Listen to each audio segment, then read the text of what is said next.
My parents always chose my sister over me, until she discovered I was worth $15 million.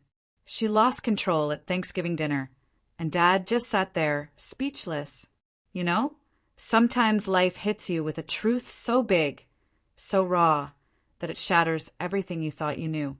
And for me, that truth exploded right over the Thanksgiving turkey when my sister, Audrey, discovered I wasn't just her overlooked, average sibling, but a millionaire, 15 times over. What would you do if your family, who always saw you as second best, suddenly realized you were sitting on a fortune they never imagined? My name is Tanya, and for 32 years, I lived in my sister Audrey's shadow. No matter how hard I pushed, how much I achieved, I was always the lesser daughter in my parents' eyes. What they never knew, what they couldn't see, was that while they were busy praising my perfectly average sister, I was quietly building a $15 million fortune. And everything changed last Thanksgiving when that carefully guarded secret blew up. Let me take you back to where this whole story really begins. We grew up in suburban Boston, what looked like a picture-perfect, middle-class family from the outside. My dad, James, an insurance adjuster, and my mom, Diana, a third-grade teacher. We had a colonial house, a neat front yard, a swing set out back.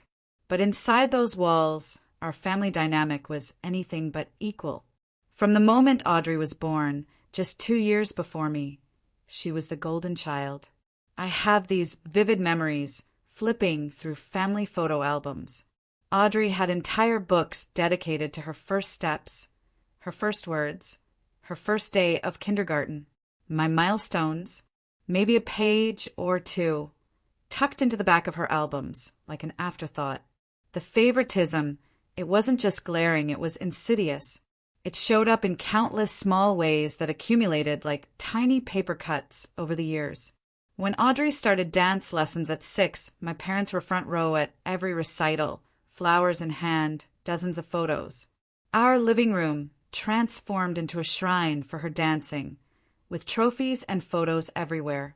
Me, the summer I won the state science fair at 12, they skipped the ceremony. Audrey had a dance competition, you see. My certificate ended up in a drawer in my bedroom. Christmas mornings were the same heartbreaking story. Audrey unwrapped expensive, hand-picked gifts. I got practical items, generic presents that showed little thought. One year, it still stings, Audrey, 14, received a beautiful white gold necklace with a sapphire pendant, matching her eyes. Me, a set of educational books about famous scientists. Don't get me wrong, I loved science, but the message was crystal clear. Audrey deserved beautiful things. I should just focus on being practical. Even discipline was different. When Audrey broke curfew or lied about where she'd been, it was a gentle conversation about making better choices. When I did the same, grounded immediately, extra chores piled on. The double standard was so obvious. Our neighbors even commented on it. Our bedrooms told the story of parental investment. Audrey's room was redecorated every few years. Ballerinas, pop stars, a sophisticated teen retreat. My room? Same pale yellow walls. Same basic furniture from elementary school all the way through high school graduation. I asked to paint my walls dark blue in 8th grade. "We don't have money for unnecessary changes right now," my mother said. 2 weeks later, Audrey got a complete bedroom makeover. I learned early on that the path to any parental attention ran through academic achievement. Audrey was a solid B student, excelling socially. Me, I pushed myself for straight A's. Every academic club, every competition, late night studying. My parents would acknowledge these achievements with distracted nods or comments like, "That's nice, but don't you want to try something fun like your sister?" The constant dismissal, it could have broken my spirit. Instead, it forged something different in me. Fierce independence. By 13, I stopped looking for their approval. I became self-sufficient, cooking for myself, managing my own schedule, finding my own rides to academic competitions. I watched Audrey, still relying on her parents for everything well into her high school years. The one person who truly saw me was my grandmother, Elizabeth, my father's mother. Grandma Liz was sharp, no nonsense. An accountant, back when few women had careers. During my weekly visits, she'd ask detailed questions about my academic interests, listening intently.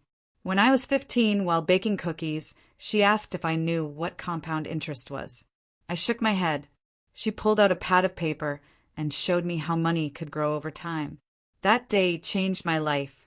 Over the next 3 years, she taught me everything: investing, saving, building wealth. Lessons my parents never bothered to share with either of us. Your sister may be getting all the attention now, Grandma Liz told me once, but you are the one with the mind for success. Remember, true wealth isn't flashy. The richest people in the room are rarely the ones showing it off. My high school graduation should have been a triumph.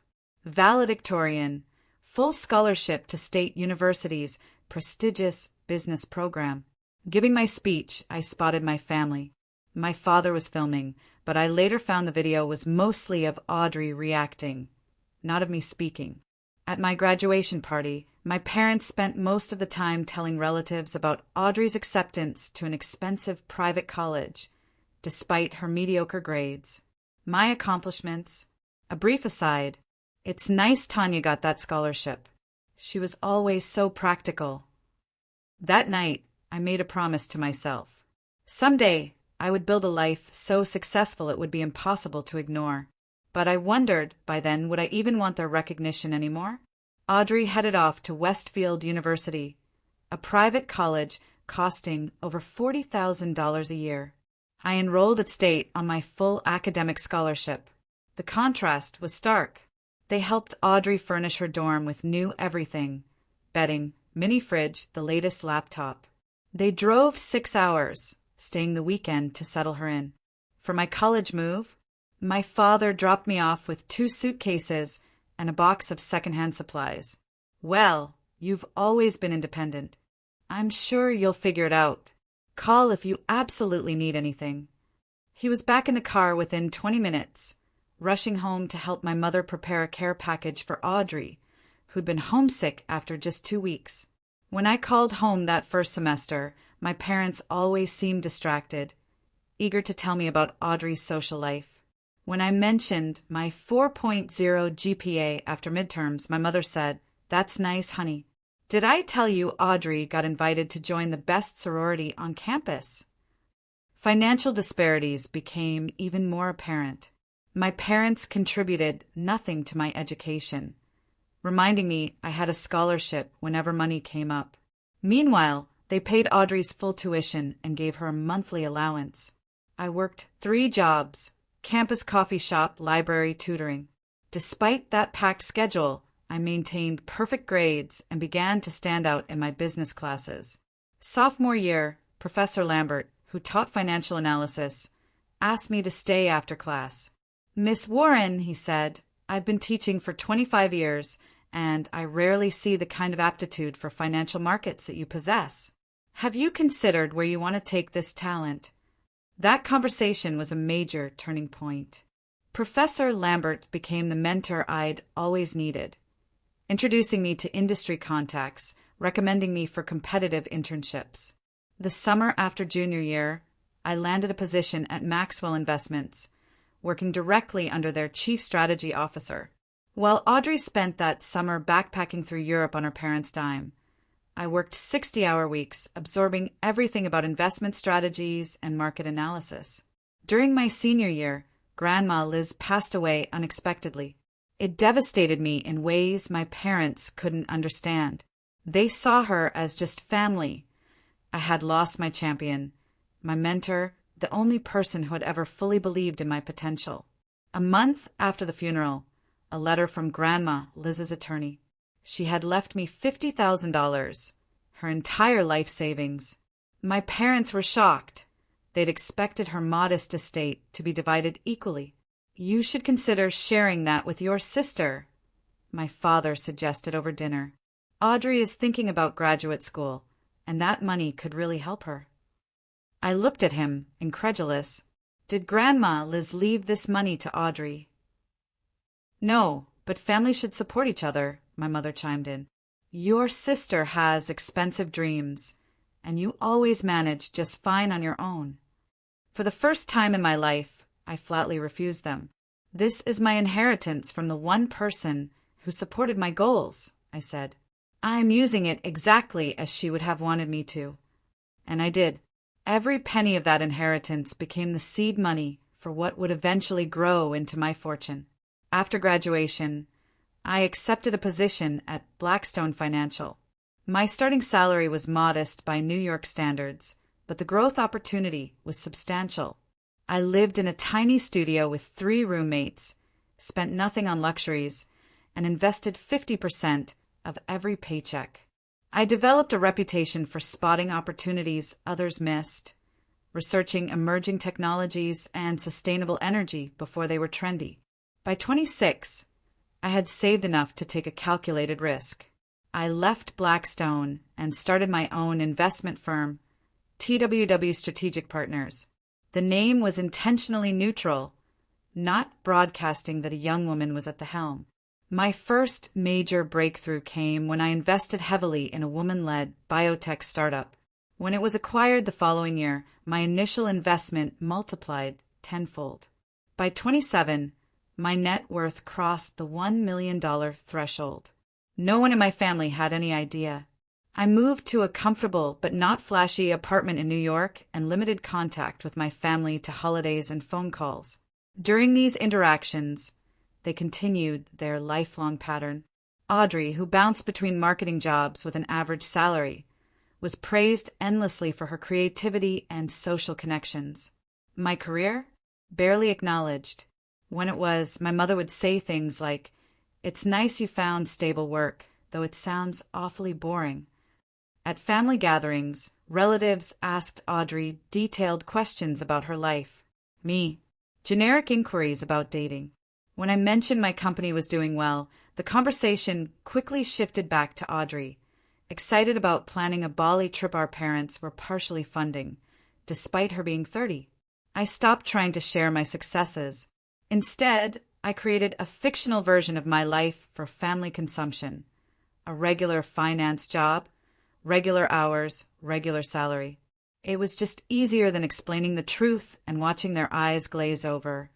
Or worse, having them suddenly develop an interest in my life only because of money.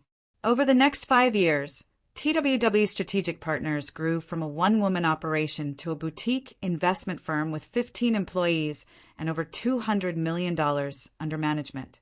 By 30, my personal net worth reached $5 million. By 32, that number had tripled to $15 million. I owned a stunning Manhattan apartment overlooking Central Park, vacationed in exclusive resorts, could afford anything I wanted. Not that I spent lavishly. Grandma Liz's lessons about quiet wealth had stuck with me. Yet, to my family, I remained just Tanya who worked in finance. I meticulously maintained this fiction, a separate phone for family calls. Never posted about my business success on social media. When visiting my parents, I drove a rented Toyota, not my Tesla. I wore simple clothing, no designer labels, hair and a ponytail, minimal makeup, all to reinforce the image of someone focused on work, not flash. I had multiple reasons for this elaborate deception. First, I feared if they knew my wealth, they'd immediately ask for money, not for themselves, but for Audrey. They'd always supported her financially. Second, and perhaps more importantly, I didn't want to be suddenly valued only for my money after being overlooked my entire life. What would it say about our relationship if financial success was what finally earned me the attention and approval I had been denied? The thought made me feel sick. Finally, years of emotional neglect had made me fiercely protective of my achievements.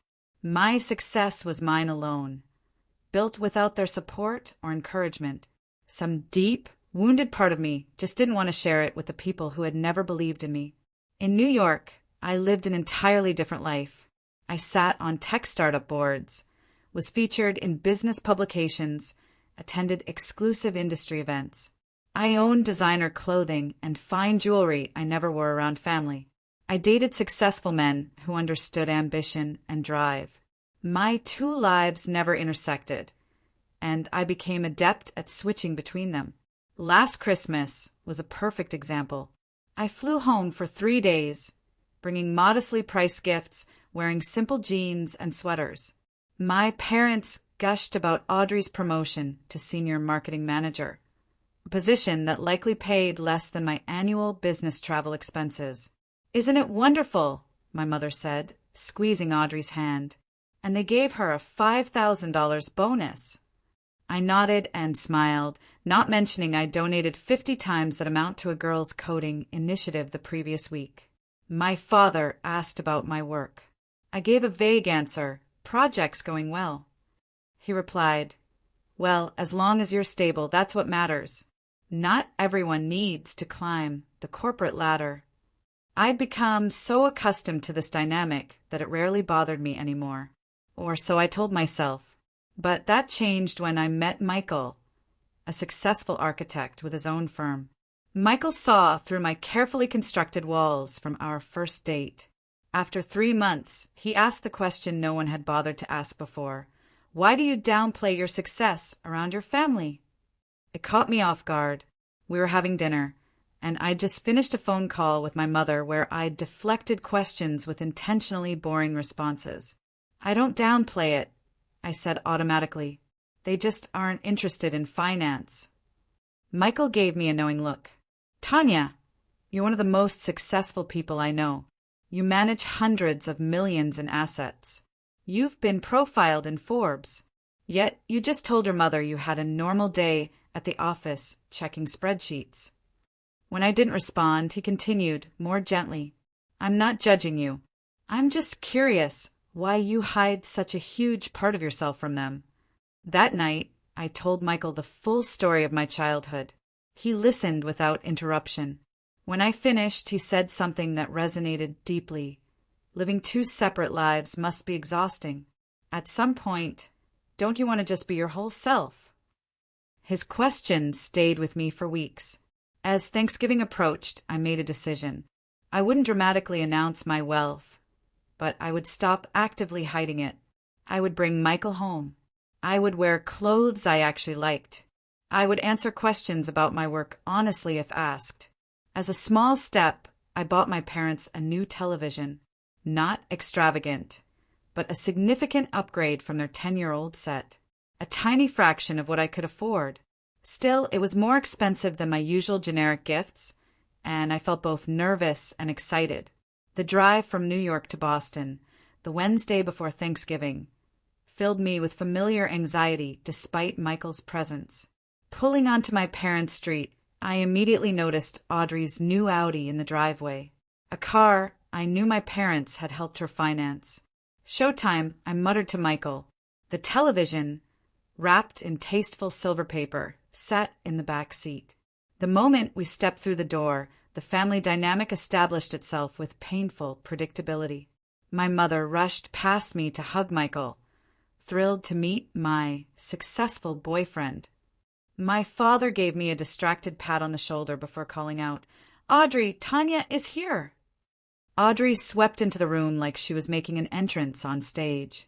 At 34, she still carried herself with the confident air of someone who had been told her whole life she was special. "Tanya!" she exclaimed, a quick hug that barely made contact. She turned immediately to Michael, assessing him with obvious approval. "So, you're the famous Michael. Mom says you're an architect." While Michael handled the introductions with grace, I glanced around the living room. New photos of Audrey and her husband, Brad, dominated the mantel, including several from their Hawaii vacation, an anniversary gift our parents had contributed to. I spotted exactly one photo of me, a 5-year-old graduation picture, tucked on a side table. Dinner that evening was a masterclass in subtle favoritism. My mother prepared all of Audrey's favorite foods, including the labor-intensive Swedish meatballs. When I offered to help, no need, honey. Audrey already set the table so beautifully. The conversation revolved entirely around Audrey's recent promotion. She waved her hands dramatically, describing her new office with a window view and her 2 junior marketers. "It's just such a validation, you know," she said, sipping her wine. "All those years of networking and relationship building are finally paying off. They specifically told me my people skills were why I got the position." My parents nodded enthusiastically. When Brad mentioned the raise was modest, my father immediately said, "Well, we can help out if you need to upgrade some things for your new position. First impressions matter in business." No one asked about my work until dessert. My mother turned to me. "And how's your job going, Tanya? Still doing the spreadsheet thing?" Before I could answer, Audrey jumped in. "She wouldn't know what to do with a promotion anyway," she laughed.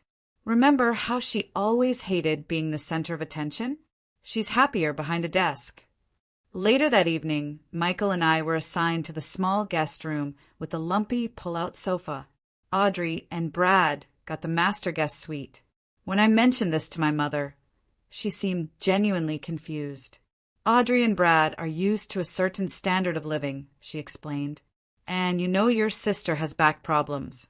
Besides, you've always been less fussy about accommodations." That night, as we tried to get comfortable, Michael whispered, "Are they always like this?" "Actually, they're on better behavior because you're here," I replied, only half joking. The next morning, Thanksgiving Day, I overheard a conversation that confirmed nothing had changed. I was coming down the hallway, heard my name mentioned in the kitchen. I paused just out of sight. "I just don't understand why Tanya hasn't progressed more in her career," my mother was saying. "She was always so good at math and those analytical things." "Some people just don't have ambition," my father replied. "She's always been content with less, not like Audrey, always striving for more." Then I heard Audrey sigh dramatically. "I feel bad for her sometimes. And now she's brought this really successful guy home. I Googled him. You know, his architecture firm does huge projects. I give it 6 months before he realizes she's not at his level." I stood frozen. Their words cut deeper than they should have, given how often I'd heard similar sentiments. Michael found me there, placed a gentle hand on my shoulder, and whispered, "Let's go for a walk." Outside, in the crisp November air, I finally let the tears fall. "It's been like this my whole life," I choked out. "Nothing I do is ever enough. And now they're pitying me because they think you're too successful for me." Michael stopped, turned to face me. "You know what I think? I think it's time they knew exactly who you're hiding." Later that afternoon, helping my mother prepare the meal, I took an unavoidable business call. One of our major investments was finalizing and my input was required. I stepped into the backyard for privacy, speaking confidently about million-dollar figures and strategy adjustments. I didn't realize Audrey had followed me until I ended the call and turned to find her standing by the back door, her expression suspicious. "Who was that?" she asked.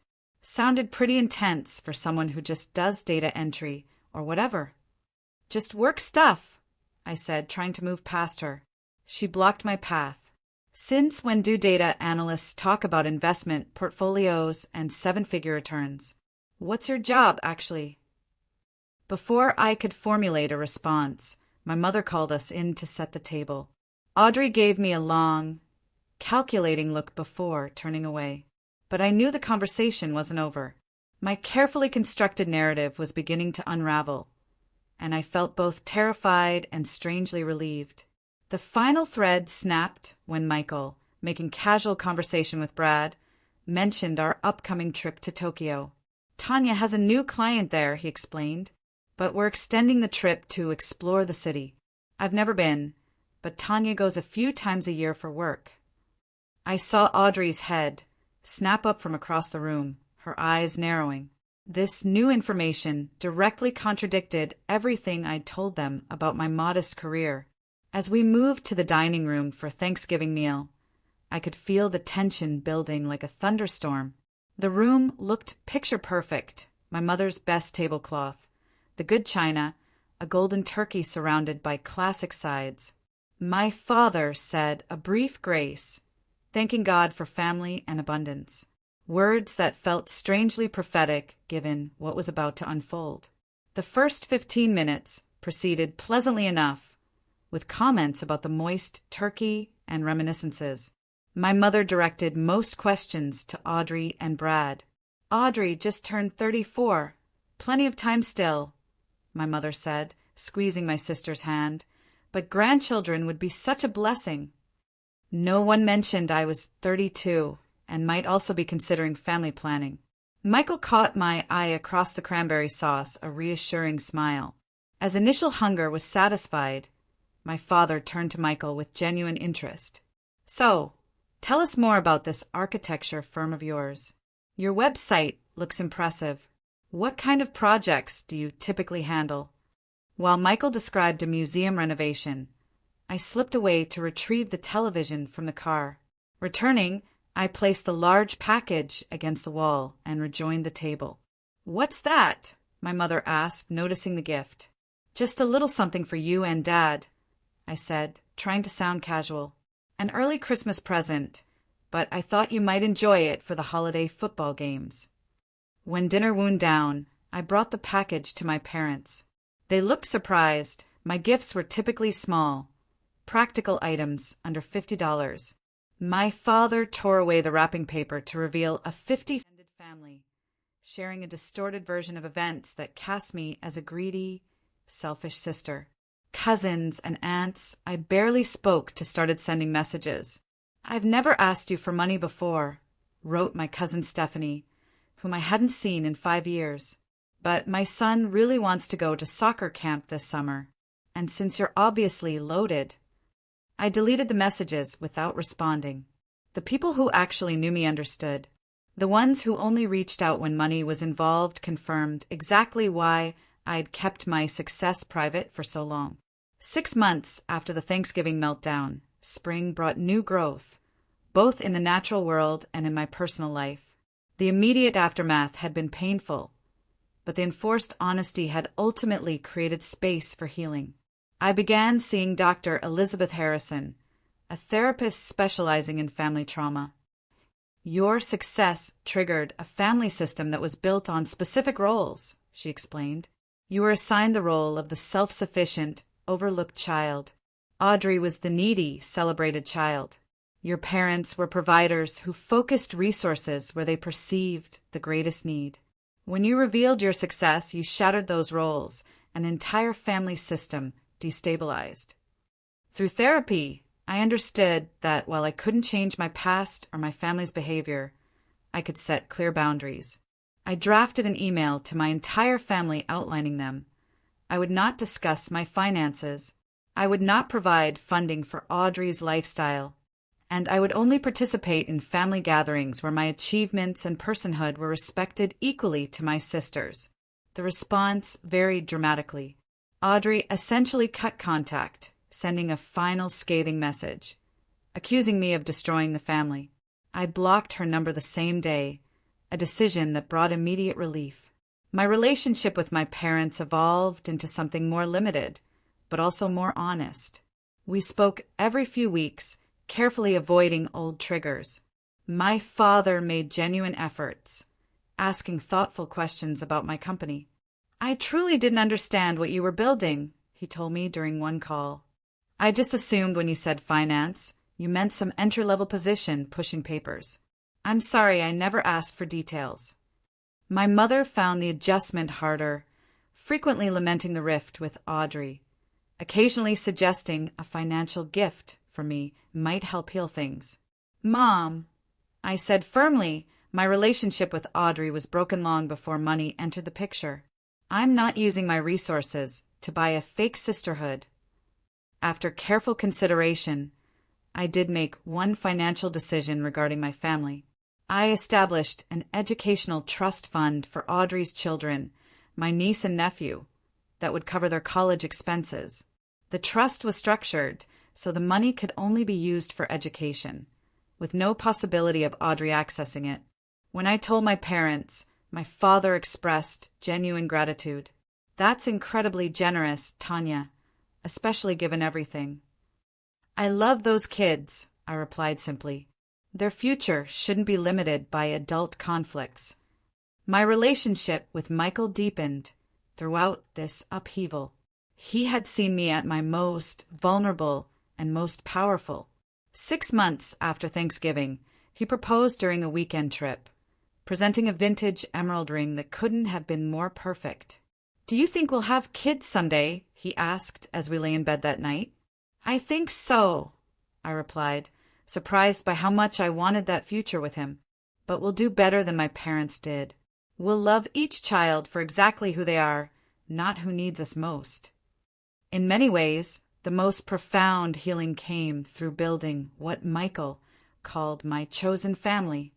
My close friends, particularly those who had known about my success all along, provided the unconditional support I never found at home.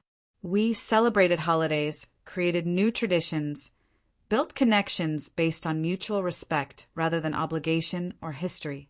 Perhaps the most unexpected development was my changing relationship with money itself. For years, my wealth had been a secret source of validation, concrete proof I'd succeeded despite my family's lack of faith. After the confrontation, I began to see it differently, not as a scorecard, but simply as a tool that provided security and options. I increased my philanthropic giving, focusing on organizations that supported young women in finance and technology. I mentored aspiring female entrepreneurs, sharing both knowledge and, in some cases, seed funding. The joy I found in helping others build their dreams far surpassed the hollow satisfaction of accumulating wealth in secret. By the time the next Thanksgiving approached, I had learned several profound lessons. First, honesty, while sometimes painful, is ultimately less exhausting than pretense. Living a double life had consumed enormous emotional energy. Second, money doesn't create character flaws, it reveals them. Those who always valued me continued to do so. Those who suddenly showed interest when they learned of my wealth had always been transactional. Third, and perhaps most importantly, I learned that my worth was never dependent on my family's recognition.